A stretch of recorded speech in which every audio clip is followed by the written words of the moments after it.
Do you have credit cards right now in your wallet?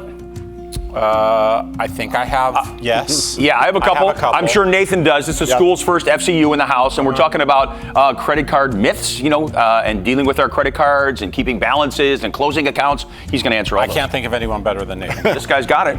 How are you? I'm doing great.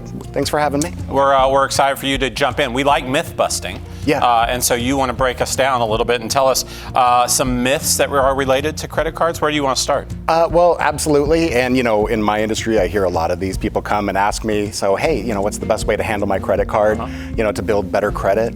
I'm going to start with one that I hear a lot. It's probably one of the biggest misconceptions about credit cards. People come to me and say, well, to build good credit with a credit card, you have to hold a balance on there.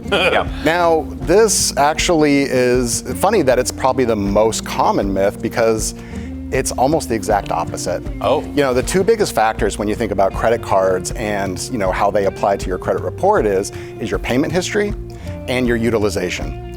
Now, what the credit reporting agencies do is they'll take all of your what they call revolving credit lines, and that's your credit cards, open-ended credit lines that, will be there, you run them up, pay them back down, and they'll create a pool. And then basically they'll say whatever balances you're holding is the amount of your utilization.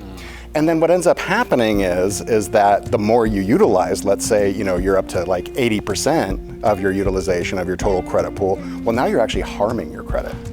So if you're looking to actually have the best results as far as the effect on your credit report, you're trying to actually pay those balances off on a monthly basis. Yes. Or strategies that pay them off as quickly as possible and keep them low. All right. Okay. Wow. Yeah, that is quite the opposite of what I think people hear and what we... Well, right, exactly. What we've been trained to think. Here's one right here. How about unused credit cards? We all have some credit cards that we've been using other ones, and that's been sitting there for 6 months to a year. You haven't been using it all, and we hear we should cancel those, but maybe we shouldn't cancel those. What do we do with those? Does it matter? Well, I would just say this is that this one is definitely a myth also. You don't necessarily have to close them out. And actually, the one thing that you want to worry about there is if you close them out, you could also see a decrease to your credit score. Once again, you're talking about that overall credit pool. Well, if you close one of the credit lines, you're shrinking that pool. Shrinking the line, yeah. Yep. And like I say, if you're carrying balances, well, now you just up your utilization rate, right? The other thing you want to think about is credit reports love a nice long, what we call trade line, your credit, how long you've had it open.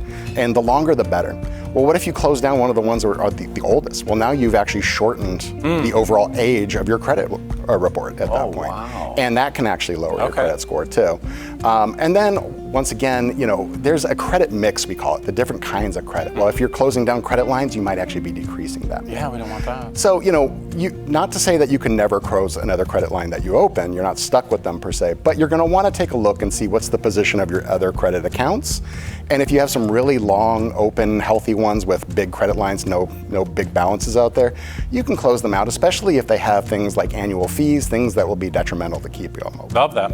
All right, in a couple final seconds, you got any last moment advice that we need to think about as it relates to, come in and see you, that would be one piece of advice that you might give. We're happy to help with that. Yeah, I would just say timely payments, big. Keep your credit utilization under 30%. That's a healthy ratio, and you're not getting dinged for that. Check your credit report on an annual basis, if not more than that, looking for errors, trying to clean up anything that shouldn't be there. And then, just come up with strategies when you're taking on debt, especially when it comes to credit cards and all that.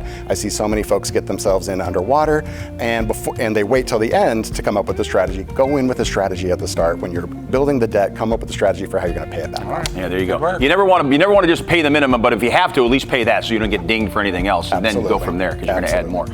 There you go. Whoa, look at... I pay attention to these. You wouldn't think I pay attention to these. What just happened right there? But I pay attention. Oh, wow, grasshopper. I learned from Nathan, man, absolutely. You listen, 800-462-8328 is that phone number you can call. Get a little help with those credit cards and beyond, schoolsfirstfcu.org.